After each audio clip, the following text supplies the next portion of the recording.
Yeah, just stick it on here. Let's get these going around. All right, so we have it's like March tomorrow. No, so what we're gonna do, well, it depends. So the in-class part, basically, it's like I give you a paper and I ask you a bunch of questions. Huh? You know what I mean? So it's not like, oh, do this, but it's like, you kind of need to have some context behind it. But if you just think about, like, okay, we talked about height with the monoproteins and the proteins, you know what the big picture is. You don't need to know, like, it's just a big picture. But then it's like, when you read the paper, knowing what we're talking about, then you have ways of interpreting what they say. So we'll do that. Yeah. Open note? Open notes is problematic because some people have everything electronically, have it down. It's just so, No, it's what I said. It's just like big picture, and then you read the paper, and it's like, oh, how does this, and then it's like, I have a question, I'll have like questions, and you answer the questions.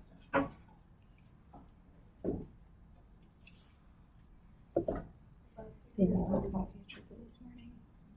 Tuesday. That was not intentional. This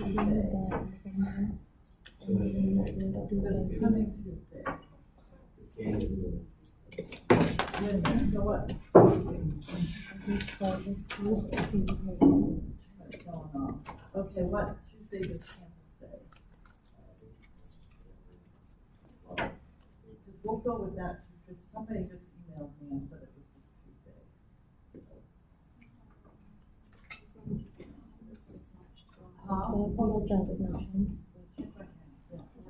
Yeah, March. Oh, okay, so that's next Tuesday, not next Tuesday. Thank God.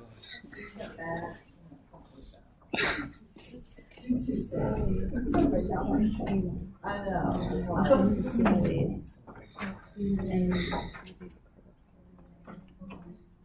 Well, once the date gets published, I hate changing that. The structure and Still the world. the bodies of the So do we have an in-class portion and then a take-home portion? Well, so breaks. I have done like combinations, and I have done where it's all take home and where it's all A class. It's like, how much do you want to write? And what do you know? Not a lot. I like writing. You like writing. I'd rather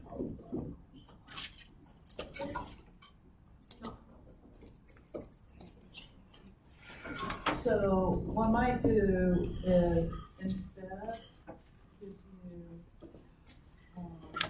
there's like a couple of things that are actually really good questions to do that you don't want to do them in class. So I might just do that as a homework thing and do it that way versus like big, like exam type thing. Yeah. But, I like commenting questions. oh, yeah, I will, yeah. Yeah. And then if you have trouble, like if it prints out weird, let me know. But I think it's okay. I did like one slide a page, so that's all. And then you just put that in the molecule. Okay, so, where we're at. So where we were, like at the very end last time, right? So we've got like the, synthetic delta 9 THC, which is naturally alcohol, which is mass produced. And, sold by Western under certain scenarios. And, I think it is the only manufacturing facility that I've been able to determine, people keep it pretty close, is that place in North Carolina. And then there's people that then market stuff. So, and the way that, like, the DEA and the government looks at stuff is they'll say, okay, if it's in this formula, so you take like your Delta 9 and you mix it like with, like for the capsules, you mix it with sesame oil and stabilizer in it and stuff like that. So they'll say, okay, this particular combo thing marketed as this thing is like Schedule 3, whereas the stuff from the plant is like Schedule 1. Right, so they'll do stuff like that. And so we'll talk about it some more because it's a problem just in terms of a federal law, what all the scheduling of the drugs is, and then there's also international law and how things are scheduled internationally, right? And how things move around as they get deregulated, right? And so companies also put in place like their marketing stuff and get all the marketing arrangements going for when things are deregulated, and so they always have to stay in those ones as well. But we'll talk about some of that stuff later.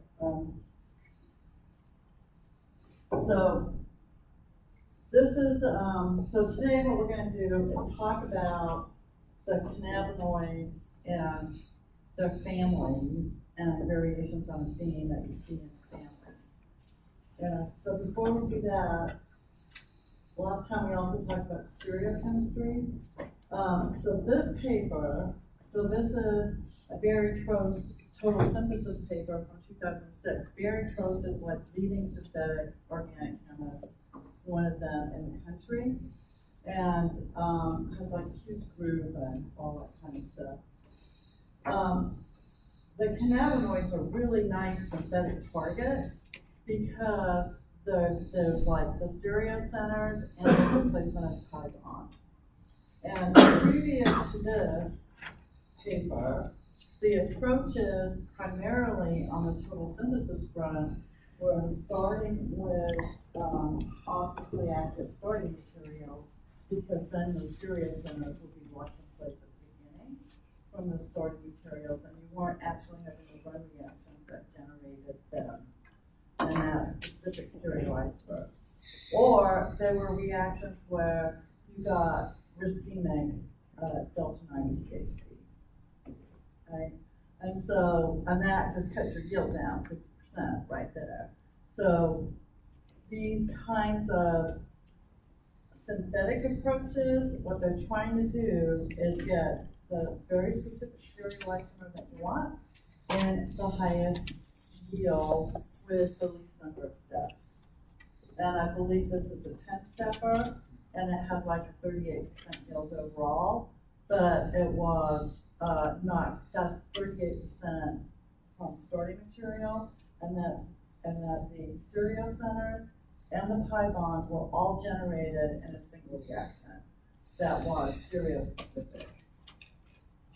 So what you'll see when you read these kind of papers is that they will start out giving you a little retro synthesis and a discussion about what the general idea was in terms of what their approach is, because everybody's going to have a different approach. So this is kind of a standard synthetic OChem style. So these open back arrows, these represent retrosynthetic ideas, right? So, your target, so here's our target, that's delta 9 THC. And so when you do the retrosynthesis, it's like you break it down into your chunks, and then it's like thinking backwards, like, so if I have this chunk, then I can add this piece on, and I'm gonna have this happen. Kind of, that's how you start thinking about it. And so you wanna break it down. There's a couple of different ways to do it. What some people do is they'll try and break big things, kind of big halves, and then they build each half, and then they bring the two halves together. So there's that approach. Another approach is you start with a core, and then you add things on to the core, which is more this approach. They're gonna make this first. But what they're doing here is they're adding things on, and then they close it all up at the end. Right? So they have this approach. One of the key approaches was this. So they want to use a molybdenum asymmetric catalyst and do a metathesis reaction, which is just like a little addition, and it does a ring closure. So they're gonna close the ring as an asymmetric catalyst, so they're gonna generate just the stereocenters they want, and they're going to generate the pi bond in the correct position. So this is delta 9. Delta 8 is if the pi bond is over 1 over, and delta 8 is actually thermodynamically more stable than delta 9. So you have to, so that's a challenge if you're trying to do it in the lab. Right? So they have plenty of challenges going with that. All right, so let's talk about what they did.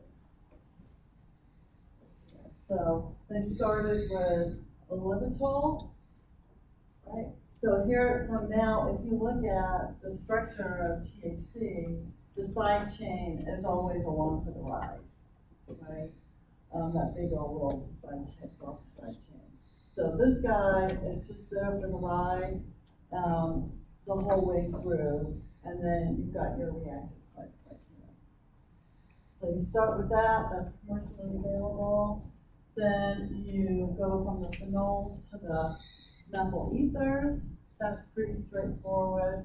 And then what you're going to do is N-butyllithium is like the heavy guns in the base department, right? Because butyllithium, lithium plus, butyl is going to be minus, it's a carbanion.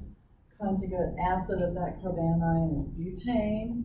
pK of butane is like 60, you know, so it's like intense. They did this at minus 78, right? And so that's gonna pull that proton off, and then that's gonna attack the carbonyl for DMS, and then this is gonna be the leaving group. So you can put like this guy on here. Once you got that guy on, now you can do like like an aldoli, Claisen style condensation type reaction. So you can do that. So that's like step 1. And then step 2 is that you go ahead and do the dehydration part and reduction, and you get this alcohol. So they do that, that's not too bad. And these yields, like look at these yields, 98%, and the supplemental material is their entire experimental, and so, and also all their spectra for everything, right? So that's like very impressive. Quantitative is very impressive. They're basically getting everything back. 83%, not bad. 97% overall for these, so that's pretty good. And then, do the same thing, butyllithium, then you're gonna make a minus here, then that's gonna attack right here, and still have that chlorine, and then you stick that guy on. So that's not too bad. You know, you just like, okay, get your stuff going. So now you have your Lilith system on there. Yeah, that's what quantitative means, which is like, you know, within Rotovap. You know, you Rotovap and that, lay it out.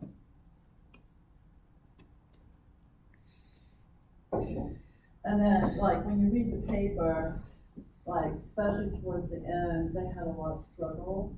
And so they had to, like, redo things and rethink things and futz around with it to finally get it to go. So it's not like, oh, we're gonna go do this and, just go lab and like run these reactions. You probably have to do them like 10 times to get it together, to get like it to be like exactly how you want it to be and get the yields that you want, which is why you're in graduate school for a long time.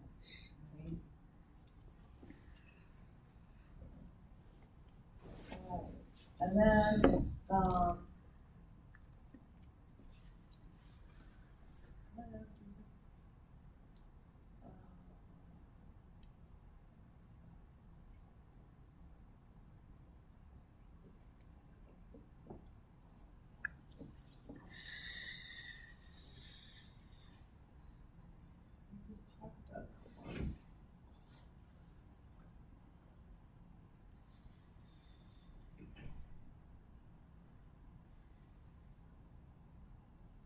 oh, I remember now. So this was an alternate approach, and this was a much lower yield approach to get to the lower alcohol.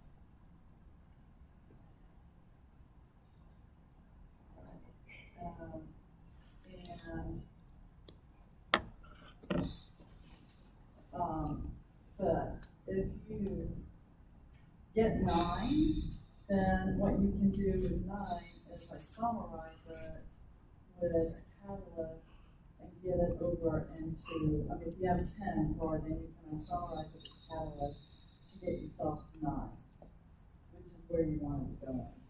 And so if you end up with either 10 as a byproduct or an alternate route where you go from 10, then you can isomerize it over to 9.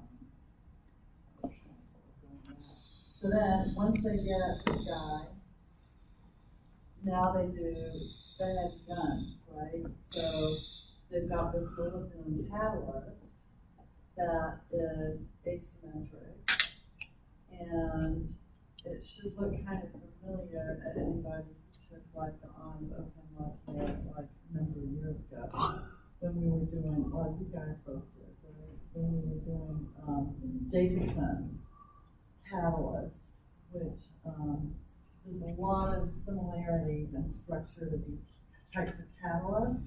You tend to have like these big organic chunks, and then you have like a bonding site with the molybdenum that's usually an oxygen, and then the molybdenum is held in the cage. That's the organic stuff that's around it. Right? And so the stereoselectivity can be quite high yield, but you know, it really depends.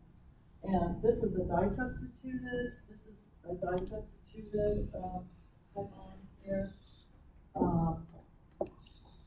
So a lot of times those tend to go really well. So they use this molybdenum catalyst and stuck this guy on, and also change the position of the pi bond. So you've got your stereocenter and pi bond. Got 1, 2 right there. So that's a pretty big gig. And then once you have all that on, then you're going to then put your next big chunk on.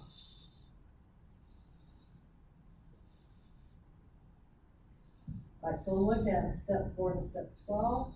So what's happening there? You recognize that? had O2. So if you look at Decarboxylation. what 4 is, It's an ester. so right here. Right, so if you just look at that top piece, so that's like a beta diester. Right, it's got 2 parts on it. And then what you can do is, you've got water that you've got at 160, so you're kind of refluxing, right? You're going to,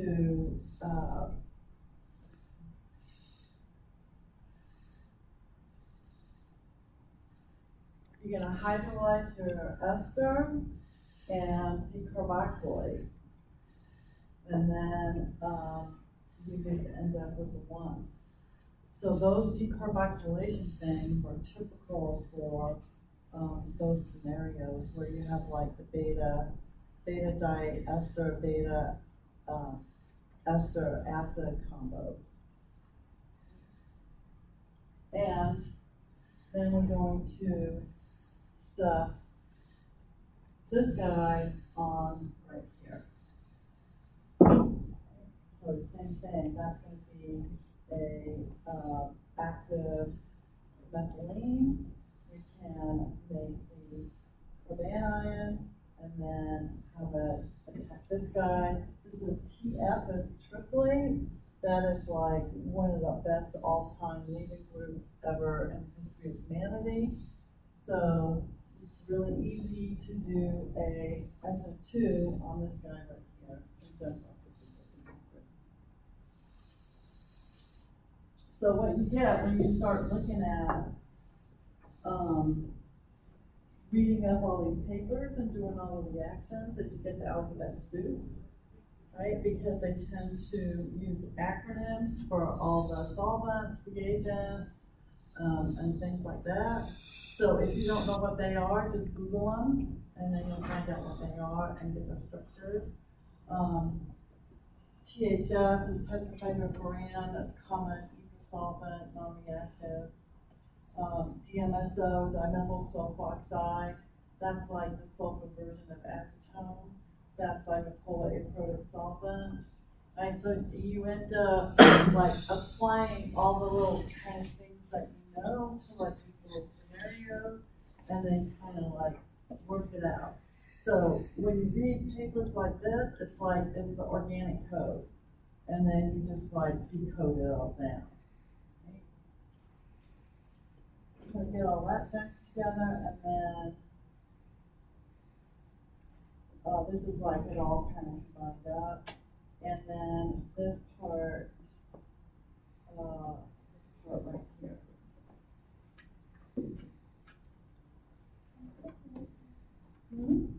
How is that selected when you? Growth catalyst.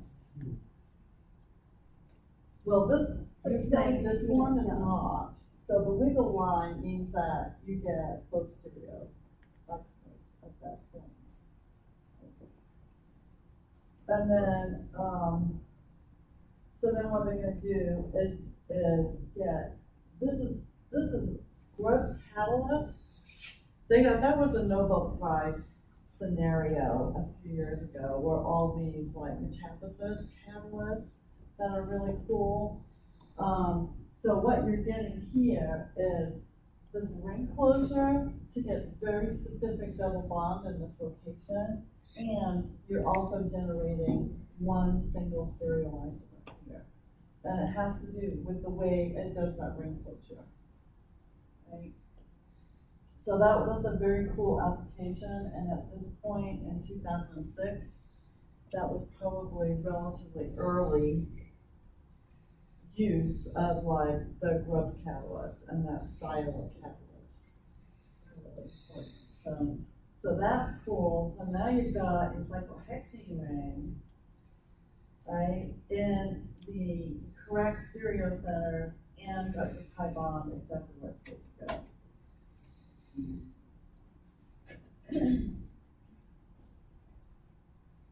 Well, they get both of these, right? Then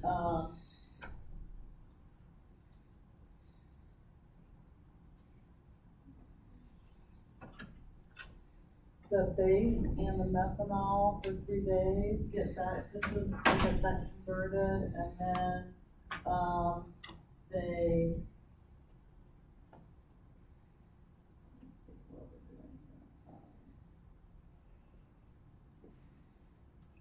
And then converting this ester into the alcohol, methyl alcohol.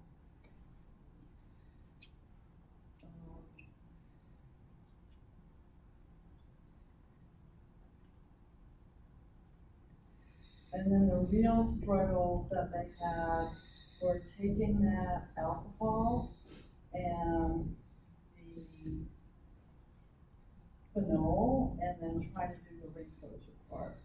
So this part was pretty easy, just getting rid of the ether part and making it be a phenol. But then the hard part was they wanted to do this ring closure piece and they wanted to do it in one step. And they couldn't get it to go in one step at all, no matter what they did. And so, what you want to think of it as is you pull out this proton, make the O minus, then the O minus can attack here and dump this out. Except you're not, this is a tertiary alcohol, so you're better off, Yeah, so if you can, the thing is, you protonate it, make a carbocation, and then this can attack that. But then you would do stereochemistry go away. So then you've got a problem for the stereochemistry. So this is a challenging key, so they worked on this for a really long time, and they got that to go where you, when you retain right here. So that was pretty good. So overall, they had, like the 10 steps, 38% check yield.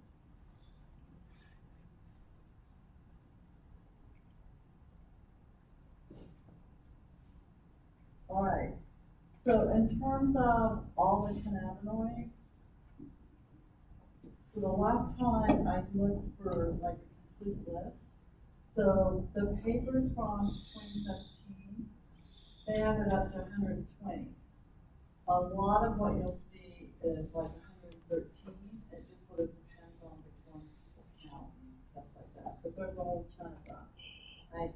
And so organizing the families according to like the backbone structure.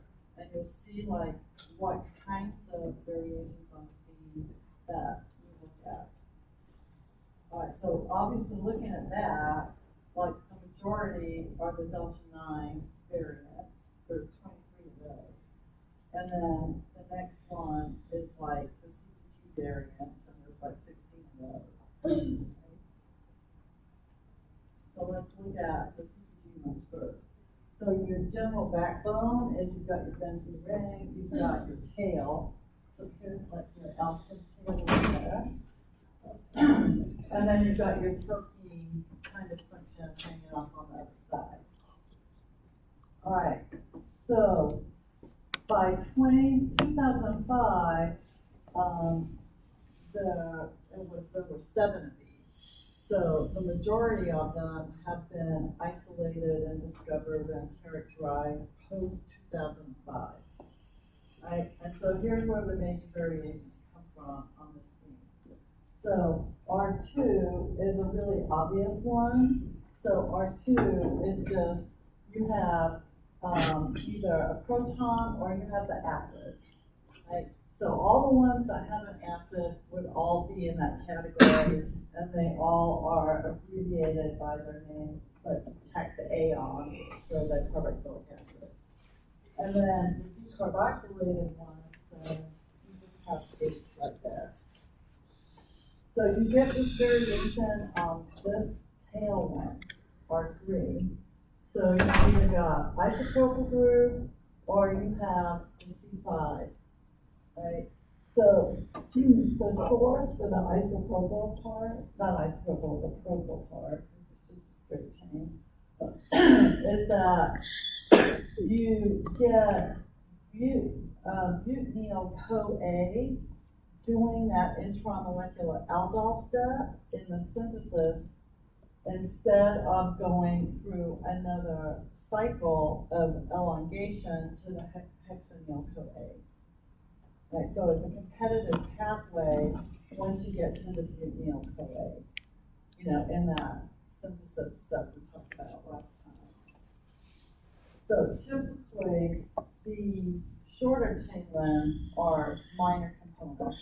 So you get those, and that's it for that one.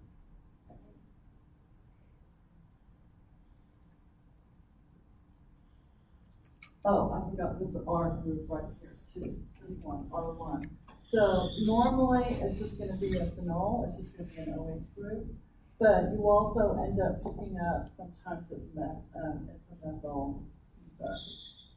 Right? And this OH group, you'll see it down the road too. It can be reactive and just function as a phenol and do a esterification reaction. So you'll see that too. Right here. Right. Then there's the alternate terpene part where you get the Z, and that's a minor component. And it's the same thing as before. All you're doing is getting the regioisomer for the terpene part, and then the R group up there is either going to be the carboxylic acid or the decarboxylated version. So pretty much every single thing that you get is always going to come in the two versions, the carboxylate one and the decarboxylated one. And then these are more recent ones that people have located. So, and this is kind of interesting because you have to really prove in these scenarios that your isolation process and your characterization process did not actually cause these reactions to happen, and that they really had happened in the plant, right? So this is where now the alcohol is forming an ester,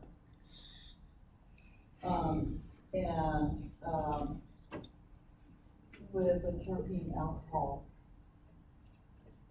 And so you end up putting on a big terpene chunk actually in this location, right, hanging off here. Right, so that's significantly much higher molecular weight when you're doing that. And so the ones they have found so far are the bismol and the cadmium ones, and those are both terpenes. All right. Then you also get these weird ones, and it's unclear also for these, like, okay, did you accidentally make these as part of your experiments that you were doing to do the extractions and isolation and characterization? Because, or is the plant doing this? Now, there is some evidence, like with other plants, that the formation of the epoxides is a relatively common oxidative process. So, you just have to have some controls, I guess, to figure that one out. So once you make that epoxide and you epoxidate that double bond, right, you're going to generate some stereocenters there. So then you have to kind of look at what you got. So, but it's the same thing that you've got, let's see the mixture. So you've got all four of them. So you're going to have two pairs of dice here for that. And you can also react that this pi-bond as well. And although I don't think anybody has found an epoxide for that pi-bond or a dye epoxide scenario, in fact, you can consider that as well. But instead, they've got the diol. Right, of interested with that, getting that personal dial. So that's been their focus.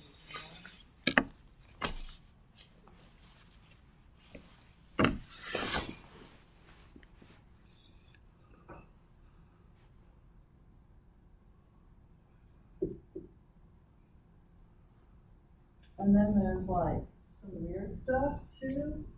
So, you can have a abnormal compensation to give you the other positional isomer. And, so 10A is with, R, the R group being hydrogen. And that, no one's ever found that so far in cannabis. But 10B, where you have the acetyl group, that has been located. And so then once you find this stuff and isolate it, then you have to like figure out how it got there. So you have to back through all the mechanisms and look at your competitive steps and all of that stuff to kind of figure out what's going on. And this has also been found and is part of that family. And also, this one, which is kind of interesting because now what you do is you put that terpene piece on there, and that terpene piece is adding a whole other terpene. Right, so there's some control there. But you're gonna have all this stuff going on, and what you've got is it's going to vary by variety, strain, growing conditions, all of that kind of stuff. Right? And nobody knows, like, a lot of it's minor, and so, but nobody knows, like, what the interactions are, like, between any of these, like, biologically, or any of that stuff. There's been very little research done. The majority of the research is done on, like, the big, obvious ones. All right. So then we have the CPC types, and there's a bunch of these. So this has been known for a long time because these were first isolated in 1966. And the concentration of these compounds kind of parallels the concentration of the delta 9s. So they're coming together, as it were. Although these days, now you've got this crossbreeding to like get really high potency, high percent THCs that I don't know for sure if you're also seeing that same parallel part. But the thought is that it's a common enzyme that's used for both of these. Like, so CBG is getting diverted to CBC instead of going, to THC. So here's the mechanism for that. So we have, so we protonate the pi bond and the CBGA, and then we can have an intramolecular attack from a phenol to the carbocations with that ring closure, and then we end up with this as our backbone structure. And then the variants for this are going to be like the same kind of theme as the other variants. You can get your chain length, right? You've got your chain length here of the three sides. All of this is, I'm pretty sure it's typo, it's not isopropyl. And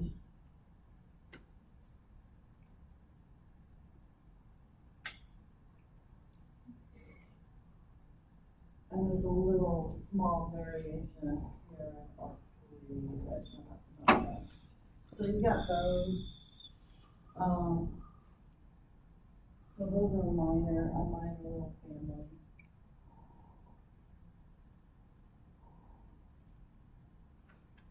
And then there's some other variants that have been reported, but it's really clear, it's unclear if these are real because they're not reproducible.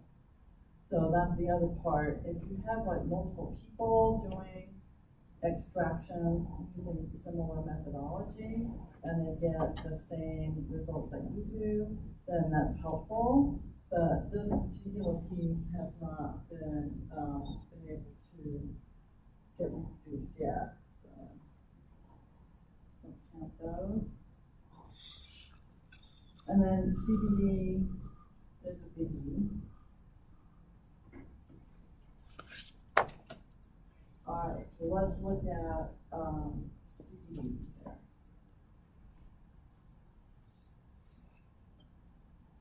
So you have your straight up, where you got your C5 tail, and you got your acid versus your decarboxylated one, and then you've got the methyl ether version, and you have this one.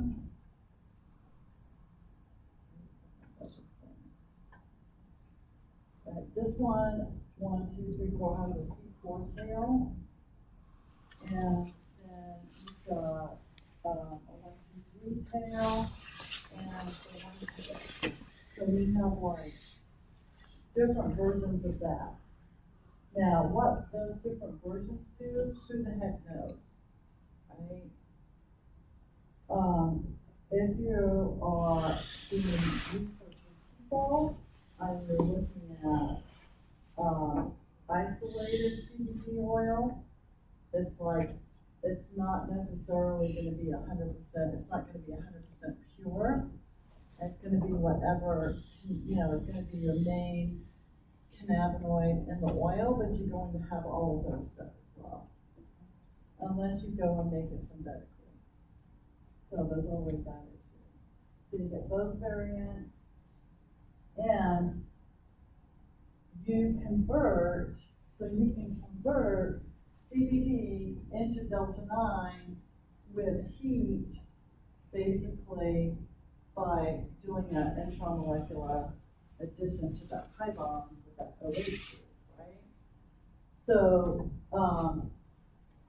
but you're not going to get that, so that conversion does not happen when you do pyrolysis. So pyrolysis is what happens when you smoke, right? So you're doing, it's not really like combustion. It's like you're heating it up, you generate a ton of free radicals, and it's high heat, and it's not going to facilitate that particular reaction. Low heat, it facilitates that particular reaction. So that's part of the whole basic thing, right? If you want to, so if you are going to be cooking, you're typically doing that all under 400 degrees. So you can get that transformation to go. Now, the other thing that people are looking at is getting that transformation to go enzymatically without heat, right, on a quantitative basis. So there's a bunch of research being done on that.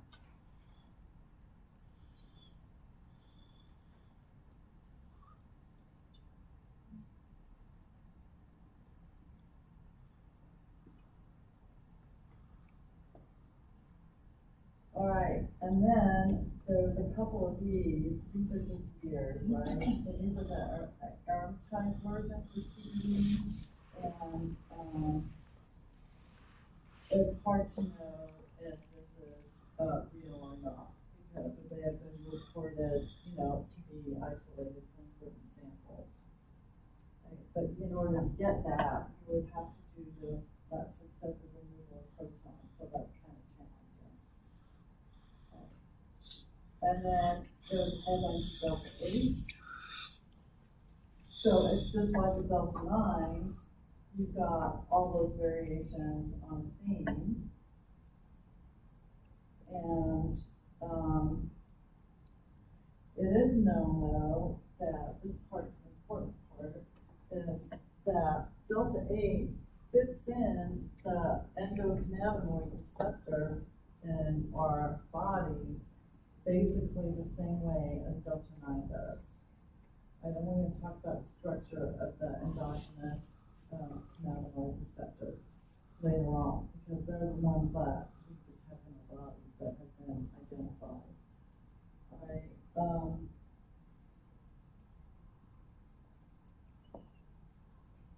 and so all you got going on here is a different location of the python, and then R2 can, in certain cases here, is more likely to be artifact for those two.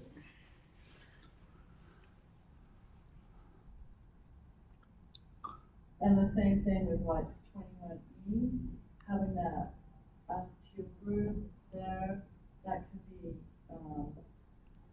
that could just be an artifact as well. Now, you can convert delta 8 into delta 9, right, under certain conditions, like in a laboratory.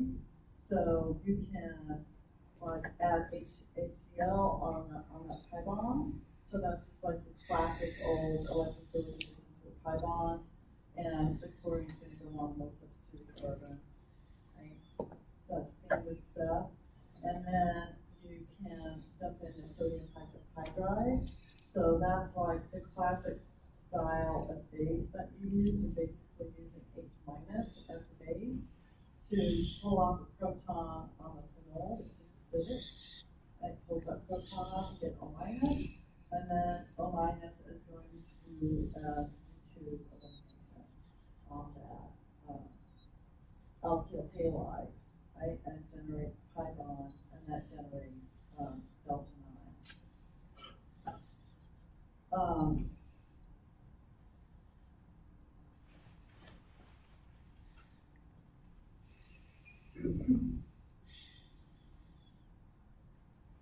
So I guess one of the points on that delta 8 situation is if you know how to convert delta 8 into delta 9, and you have a higher yield synthetic approach to mass produce delta 9, then you could use that route in terms of like a industrial process versus just making all straight delta 9. So that part. And that is an interesting little factoid that delta 8, it is the most thermodynamically stable, and it has been isolated from ancient artifacts going way back, right? So, 4th century BC.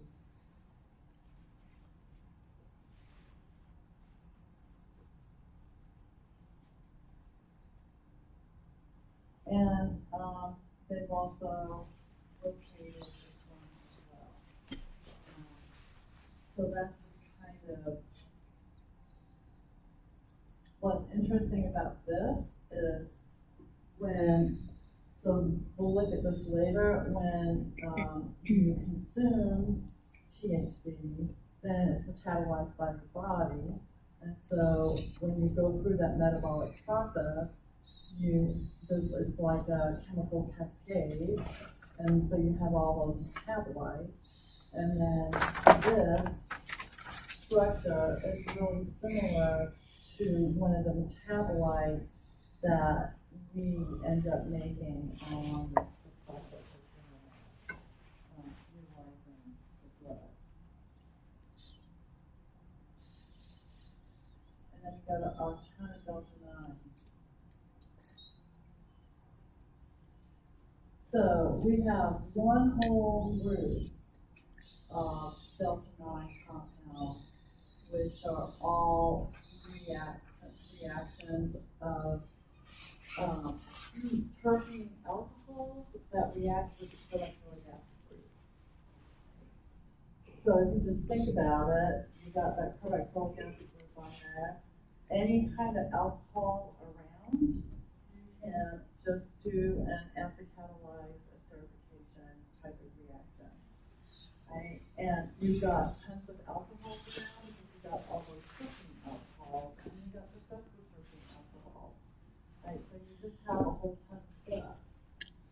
Right, and so the ones that they've identified so far are beta phenyl ones, alpha phenyl ones, the epiborneal ones, the other borneal ones, the terpeneals, the catineals, the sismols, like all of this stuff. So there's like a whole lot of those. So like nobody knows like what those do either, like in terms of what biological activity they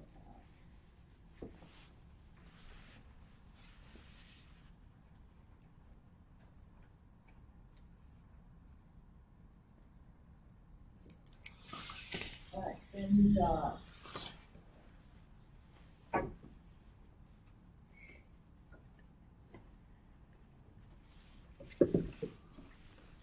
variants and what is added to the bond of the delta 9 position. You're going to have chain length variants as well, and then you get this really weird guy right here, which is like a dimer. This dimer guy right here, which is a really interesting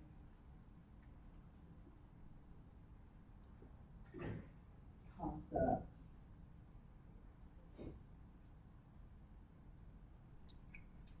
So, right, this little table right here, you've got all your chain length variants. So 5, 4s, 3s, 1s, right? You got all of that going, and that's primarily all of these. So for each one of these versions, you're going to have a decarboxylated one. So that's why you end up with so many of these.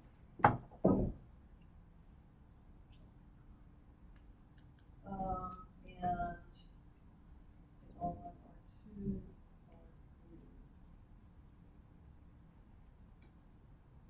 And look at those little variants on R3. R3 is can either be an acid or a proton as well. So those are kind of weird too. Right? And then you have these guys.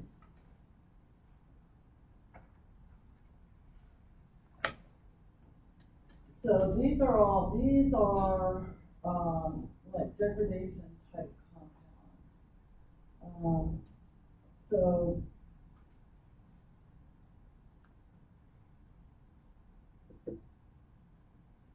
if you store things, like so you're going to degrade based on heat, oxygen, or free radicals or things like that. So a lot of the degradation compounds, like you typically want to store under refrigeration, you want to store in the dark, and you want to minimize all of that kind of stuff. So a lot of the early work, when they were doing isolation and characterization of compounds, those samples had an unknown history of how they were stored and how old they were and all of that kind of stuff. So that was part of what led to a lot of confusion. Nowadays, the tracking of the sample, how it's grown, how it's, once you cut it, then what you've done with it is all really well tracked at this point, so you have a lot better idea about what's going on. But pretty much all of this stuff just kind of goes into degradation in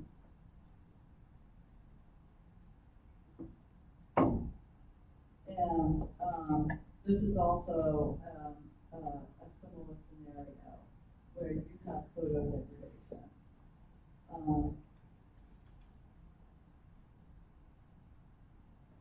And then, there's a variety of those because you're going to be degrading all the variety of different chain length pieces, so you just end up with a big giant soup.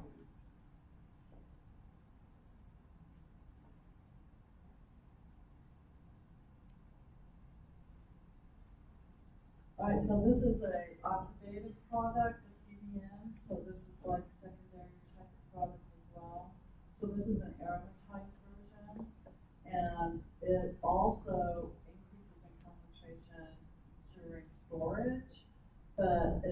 it at a different rate than what you observe as a decrease in Delta 9.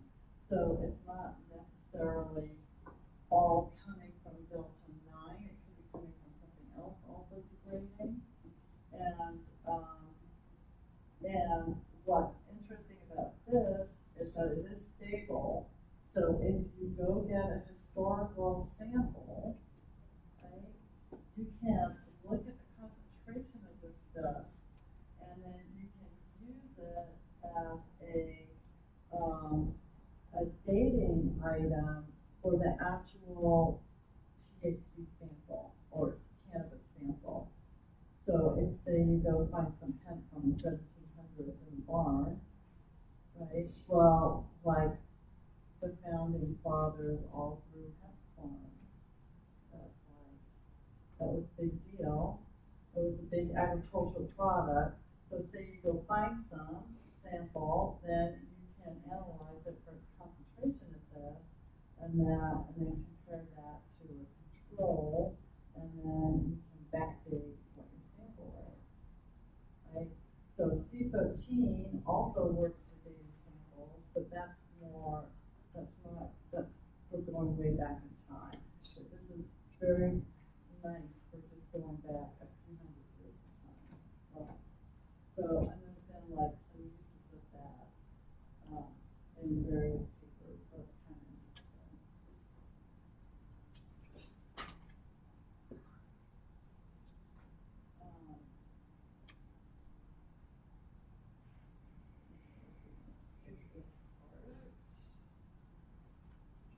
In terms of, this is just like some mechanisms in terms of people's ideas about possible ways that this could be formed from THC and oxidative conditions.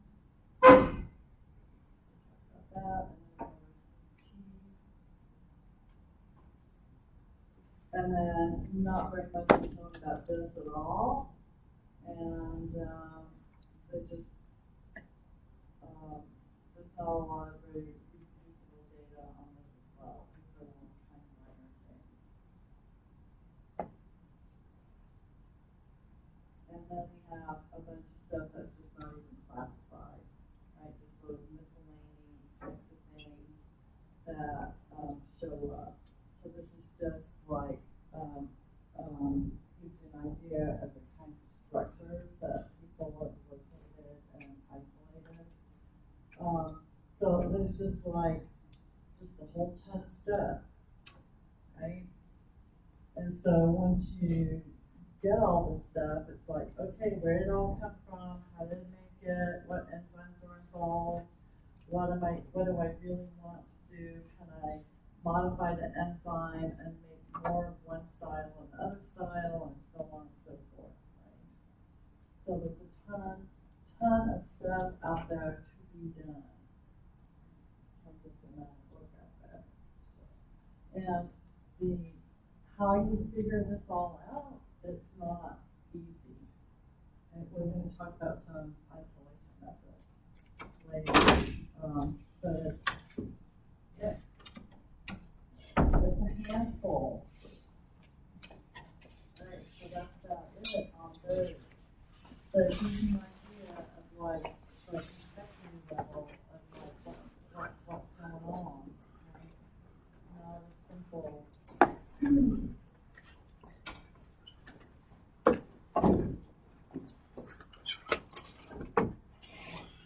So we got a couple minutes. Mel, you want to why don't you tell everybody what you were telling me About? yesterday about your job?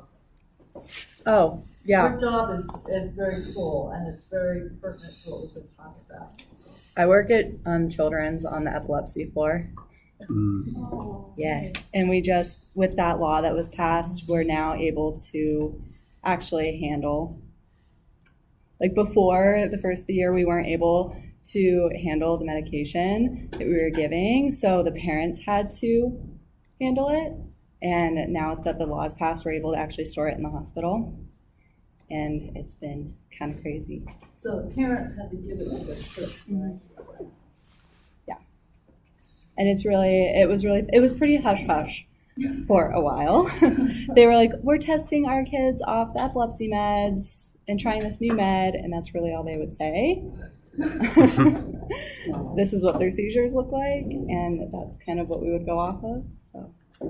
So do you get people that come from all, you tell me you got people that come from all over the country? We get people that come from all over the country, and we get kids even that come from all over the world. So. Yeah, and so the kids who have like that intractable epilepsy, like what level of seizures do they normally have? We get a variety of them. There's some kids that have seizures like 20, 30 a day, or just are like in constant seizure mode, to kids that just have seizures like once a month or so. Mm-hmm. And then, so what kind of results do people tend to see? Is other, like, the results in the children across the board, or? It's hard to know the results for sure. Yeah. But it is interesting seeing them tested off their meds and they don't have seizures, and you're like, you're not on your meds, but what are you taking? But you kind of can like connect the dots based off what their diagnosis is, what they're testing them off of, and like what their new med is. And what their new med is, right? No, it's pretty cool. Yeah. And so how are people who work there in general about, are they, It's so across the board. Yeah. It's so different. There's some nurses that are like, this is ridiculous, and then there's some that are like, it's dumb that we can't handle it. Like, it's dumb that we have to rely on the parents to bring the medication in to give to their kids, and we're not allowed to store it in the hospital. And it like, why? But now that the law is passed, they're doing a lot of education on safe handling and all that. So I think for the most part, the nurses are like, this works. Like, why is the law so crazy? Yeah. Yeah, and how would the parents like, that's what when you were telling me that some parents are like, oh, it comes from marijuana, so it's gotta be bad. It's just patient and family education on that aspect. Long ways to go, but that's pretty cool. Yeah, and I think, isn't it Children's is one of the leading hospitals for this? There's a bunch of different research on it. I know that we have researchers in like looking at THC for brain tumors and central nervous system tumors, and we also have researchers doing research on THC in breast milk and how it leads to developmental delays in kids. Mm-hmm. So there's a bunch of Yeah. research everywhere in that field. Yeah, lots of interesting stuff. We dive on Tuesday.